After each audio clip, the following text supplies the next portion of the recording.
Welcome to your Apple Update. I'm your host, John Sherrod. Be sure to hit that like and subscribe button so that you're always up to date on the latest that's going on with Apple. And today we're going to talk about Siri and privacy. This is something that has been in the news lately. A few weeks ago, it came to light that Apple was hiring contractors who would listen in on randomized Siri interactions with users in a process that Apple calls grading to help improve the Siri process. And this, as you might understand, caused some consternation because I don't think anybody feels comfortable having anybody listen in to their conversations, even potentially, even if it's almost never happened to you. Statistically, Apple uses a very small number of these in the grading process. It's still not a comfortable thing to imagine that somebody might be listening into your Siri interaction. And most people weren't aware that this was even going on. And listen, I've always said that Apple's focus on privacy is super laudable, and in fact, arguably the best thing that Apple is doing is making a big push, really putting a stake in the ground on this idea of user privacy, because so many companies are abusing your privacy, using it to market you, to sell you stuff. There's concerns around government having access to private information, that sort of thing. So Apple focusing on privacy is important and arguably the best thing they're doing. But my position has always been, this is great. We should celebrate that Apple's doing this. We should also hold them accountable if they slip up. And this was one of those situations where Apple slipped up. I don't think that they necessarily had any bad motivations here.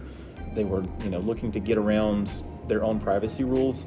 I think this is just something that they probably needed to take a closer look at, and I'm glad that it came to light so that we could put this pressure on Apple, and it's great to see that now Apple has made some changes. So they put out a press release on this, and first of all, they apologize, which is good. It says, as a result of our review, because what they did is they took a step back to review their policy on this after this came to light, said, we realize we haven't been fully living up to our high ideals, and for that we apologize.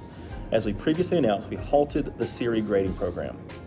And basically, here's the changes that they're going to do when they resume the Siri grading program. It says, first, by default, we will no longer retain audio recordings of Siri interactions.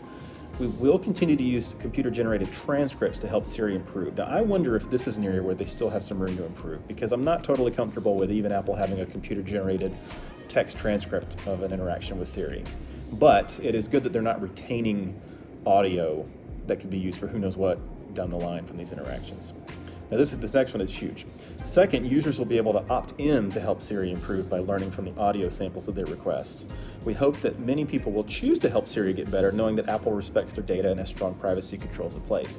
Those who choose to participate will be able to opt out at any time. So this is the way they should have worked from the beginning, where it makes sense from Apple's standpoint to have this kind of grading going on so that they can improve Siri by listening to real conversations. That's fine. That makes total sense on its face. But it should always have been explicitly opt-in from the beginning, not something that is happening without your awareness, and certainly something that you couldn't opt out of. So the fact that it will now switch to being something that could have happened to anybody to being something you have to opt into if you want to help improve Siri, and that you can opt out of at any time, is the right way to go. Third, when customers opt in, only Apple employees will be allowed to listen to audio samples of the Siri interactions. Our team will work to delete any recording which is determined to be an inadvertent trigger of Siri. So they're putting a lantern on this because it had been hired contractors who reportedly had been working on this before. So having it be Apple employees means that they're probably putting more safeguards on who they're hiring. They have a more thorough process as far as vetting people that they hire as employees versus people they're hiring as contractors. So that's definitely good that if you do opt in, it's going to be only Apple employees, not third-party contractors who are going to be accessing this data. So this is not something that I will be opting into. I don't recommend you do either unless you just want to do this and don't feel any hesitation about having the possibility for somebody to be listening in to your conversations. Again, I think probably being able to opt out from the computer-generated transcripts would be an improvement I'd recommend as well. But this is a great response by Apple. It should have been the default way they were handling it to begin with, but it's good to see that they have come around on this and are making the right move. Again, I don't have any reason to doubt that Apple is sincere in wanting to be really sensitive to your data and keep it private. But I think this is a great example of where if they do slip up, we hold them publicly accountable and demand that they make a change, and I'm glad to see that they have.